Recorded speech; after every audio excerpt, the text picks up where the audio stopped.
Ryabtsov, and this is a gallery talk of my showing of Waterscapes.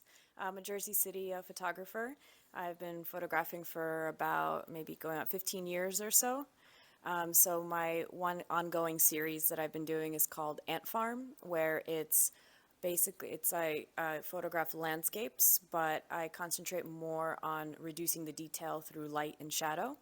I always typically have a silhouette of an anonymous passerby in the frame so that you could tell it's a human form, but you can't see who it is. It's genderless, ageless, so it's more of a human form within a massive landscape.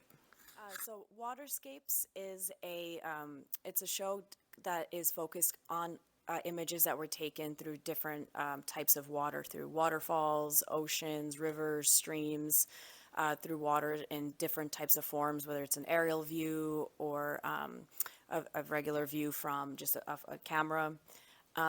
These, for example, are drone photographs taken in Hawaii. And these photographs were chosen to be taken on a drone so that you can really get a different perspective of the view overhead.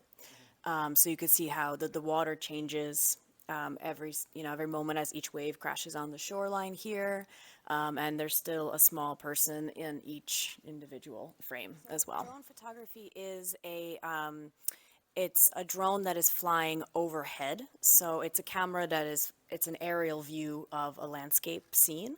So instead of just photographing camera at, regular pace, you can fly it up in the air and it takes a photograph from underneath. Yeah, it's a little helicopter that has a camera, and it changes your perspective of the scene completely.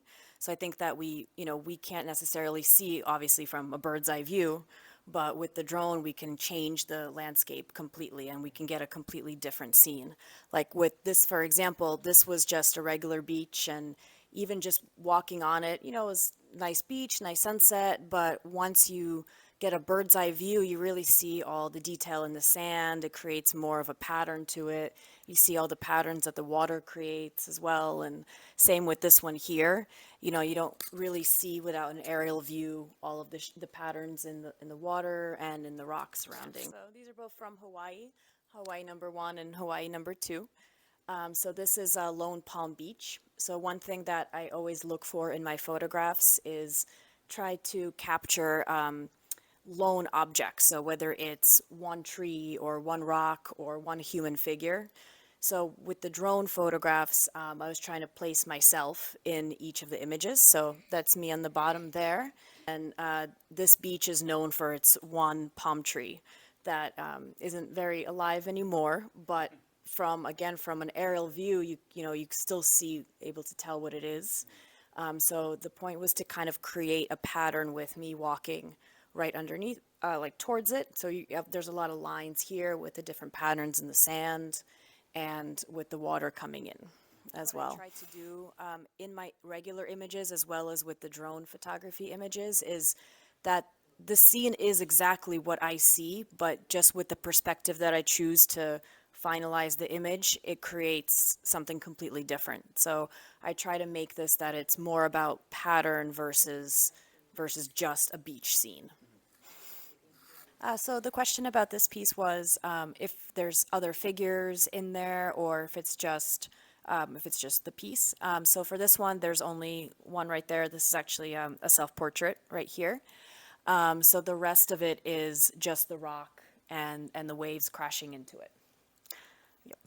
Actually, a random person. Yeah, there was a kind of like a campground / beach nearby, and I waited until there was only one person walking on the shoreline. So this was high tide, where the ocean is right behind the sandbar, but during high tide the water comes around and this usually gets flooded for a couple hours. And then these are random people as well walking on a lake in Canada. But that one's not a drone. This one is not a drone, yeah, so this one is. Yes. But this one is just a regular photograph. Actually, a random person. Yeah, there was a kind of like a campground / beach nearby, and I waited until there was only one person walking on the shoreline. So this was high tide, where the ocean is right behind the sandbar, but during high tide, the water comes around, and this usually gets flooded for a couple hours. And then these are random people as well walking on a lake in Canada. But that one's not a drone. This one is not a drone, yeah, so this one is, but this one is just a regular photograph. So can you talk about the experience of I mean, a very integral part of this is like the meditation or the creation of the work, like going into it. So how do you decide to go somewhere, or how does the location unfold? So I do a lot of research on the places initially before I go, and I always try to look for landscapes that are more kind of ethereal or otherworldly stuff, places that have more open spaces. That's how a lot of these patterns of the lines and the beach get created. So I do try to find places that are more isolated. There's not much of, there's not like stores or buildings or towns around. It also gives me a lot more freedom to create the work too. The tricky part is finding a spot that is isolated enough that there's not a lot of people, but you still get a few people walking by. The point of these images is just that this is one moment in time with this person walking by. So I'm very far away on a very long lens. So I'm framing this picture as they're walking by. So the point of it is impermanence, and that I only have that second to capture it. So it's a lot of patience goes into it. This day, for example, was actually a very frustrating day because I only got one photograph, and I camped here overnight, and it was raining and cold and very uncomfortable, and I was leaving thinking I wasn't going to get any images at all, which, especially if this was in Iceland, so when you're traveling and you're on your own dime and sleeping in your car, it's even more frustrating to not create. Yeah. It's very, yeah, this was the rain just stopped, and there was still a lot of clouds and fog coming in through the mountains there. But a lot of the work too, or the meditative part for me, is the stillness and the patience part, because a lot of these images is knowing when that photograph happens. I only have a few seconds to recognize it, but it takes days to work up to that moment. And sometimes it doesn't work. Some days there's a lot of failure, involved. And that's part of like the meditation part for me as well, is accepting that, things don't always work out to create that image. And there's usually only one of them when it does work out. A lot of it too is endurance and perseverance, that it takes a lot of research, a lot of planning. It takes a lot of just braving all the weather, cold, rain, heat.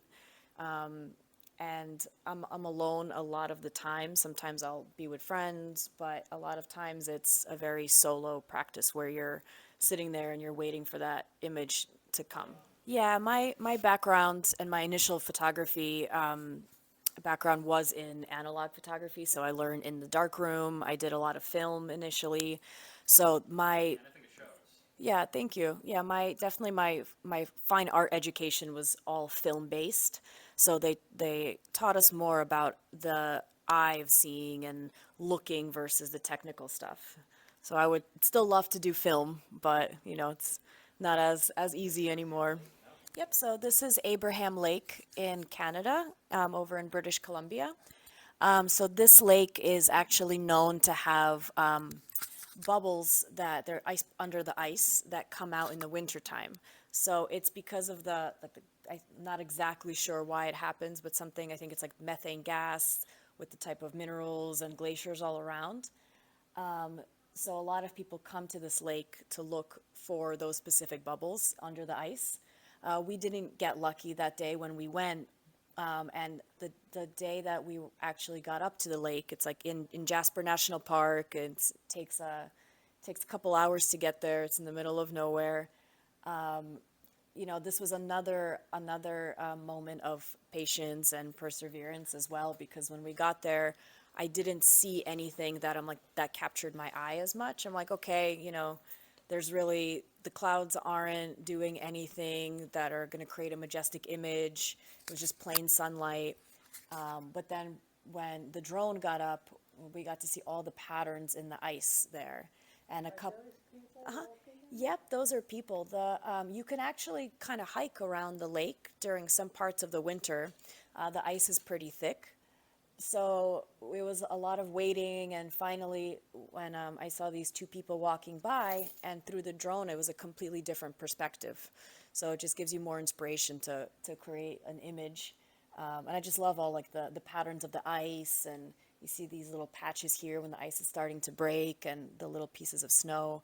So what I too like about the drone photography is that you know that after looking at it or reading the title that it's a lake and it's the winter time, but with the drone you see that it's more about pattern and shadow and light versus the actual location. One right here. Yeah, so this is an older piece. Yeah, this was in Iceland in 2018. It was on a solo trip where this was in the West Fjords in Iceland.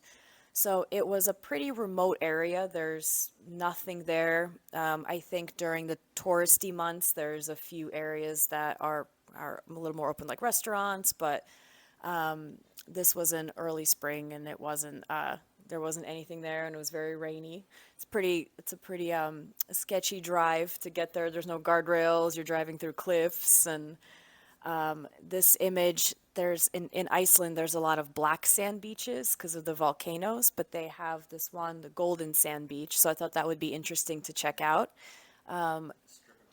Yeah, yeah. And that was a surprise for me because when I was doing my research, the place fit my description of what kind of locations I look for that are isolated, a little otherworldly. And I thought that the Golden Sand Beach just would be a cool color clash since a lot of that part of Iceland, and at least in my forecast when I was there, was just very gray and rainy. So I thought the pop of color could definitely just create more of what I'm looking for and just pattern versus location.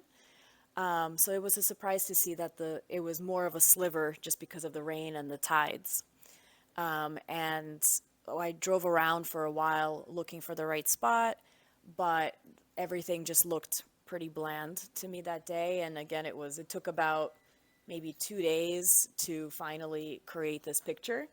But it's one of my favorite images from the trip.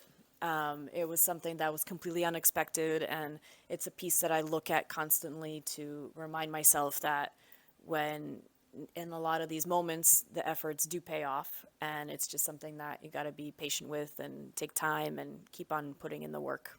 Thank you. Yeah, I love combining at least for me, the painterly look is kind of like it's obviously a photograph, but I'm just like looking for the elements that make everything, remove the detail. So it's usually like a cloudy sky or early in the morning or the fog.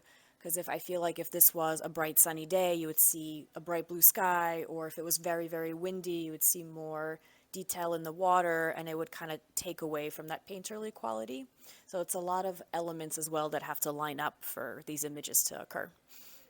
So color plays a big role in, especially in a final series. Obviously, we see water as blue, different shades, depending on obviously the reflection from the sky.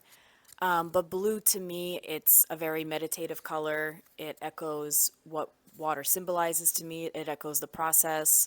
It's also, I want these images, because they're supposed to be more painterly, more solid pieces without as much detail in them, but more about shadow and light. I want it to echo a feel of meditation, or that when somebody looks at them, they can experience a calmer feeling. So blues are really important for me. So that's why I photograph either only at certain times of the day, or I can't photograph during a bright sunny day, but I have to go at dusk or at sunrise or sunset.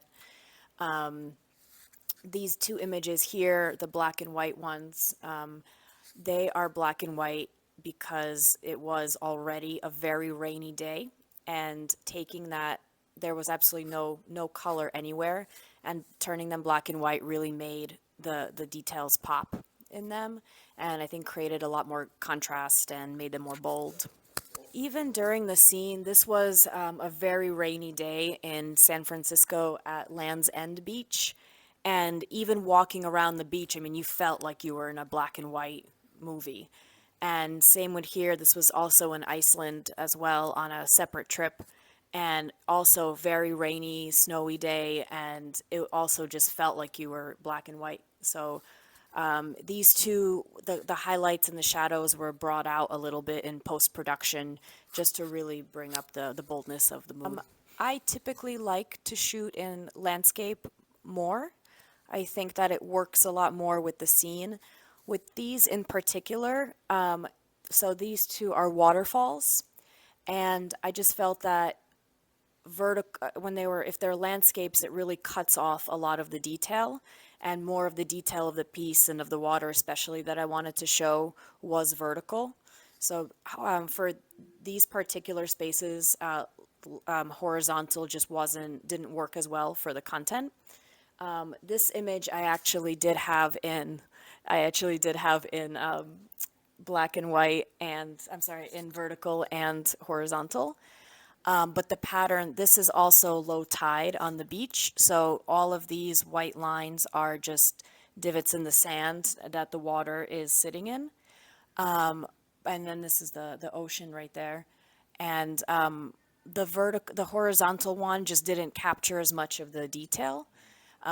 With this one too, it's just this framing with this random passerby walking through. It worked a lot more that this it was woman vertical. Here. Yeah, so this one, so a lot of times with these images, I already kind of see the scene before it happens. So with this one, I saw this woman walking towards the waterfall, and you can get pretty close to this one. And knowing like she's going to walk as far as she does, and she's going to have to turn around and come back. So I plant myself in the frame and I wait for her to do that. And I'm very far away again, so she can't necessarily tell that what I'm doing. And this is all ice and snow that she's walking on, so she was trying to keep her balance. And then with this one here, at this beach in Land's End, there's like a boardwalk or a path that is a lot higher up over the beach, and it overlooks it. So as I was walking on that path, I noticed that the water was creating this beautiful pattern on the beach, and it was a warm day, so there was still people walking around. So once I saw somebody, they were walking down the stairs to the beach, I knew that they were going to cross on the pattern. So I, created my frame, perched on top of the boardwalk there, and just waited for them to walk through. Yeah, so this piece, a lot of the places that I like to photograph could still be touristy and could still have a lot of people. So my goal for those places is to create an image that isn't your typical image when you Google Yosemite National Park, for example. So this waterfall is a pretty popular one, but as I kind of basically create a frame where I make sure there's no other people in it, and you have this random person too that was walking. You can climb on the rocks closer to the waterfall, so it was just a little bit of waiting for him to get just close enough to still be visible in the frame. But with this picture, behind me, there's other views of the park, and there's a lot of other photographers and people taking images, but I always try to look the other way for some of those big named places and just create more images that fit more my style versus fitting something that, again, that you can find anywhere. It depends how close I am. I have before, and I would be happy to send it to them. I shoot on a very long lens, and I'm very, very far away. So sometimes I'm a couple miles back, so I can't even reach them. I always make it a point that you can't tell who they are. For my photo preferences too, I try not to show like what gender they are, what age they are. It's more for the point of having a human figure in the landscape. So I only work in photography. It's actually my only chosen media because the point of these images is to find them, is to I'm creating the meaning behind them, but the point of them is to find them out in the world and switch the perspective a little bit to create a work of art. So with my camera, I'm able to go to all of these different places and actually look for the image that's already right in front of me. It's more of a matter of perspective, whether I'm using a drone or a camera. So for me, the photography has kind of been the only tool that's I'm able to find all of these places. Yeah, sure. So Waterscape, it's all water-based landscape prints that are printed on metal. Come check out the show. Thank you, Anna. Thank you. Thank you, everybody, for listening. Appreciate it.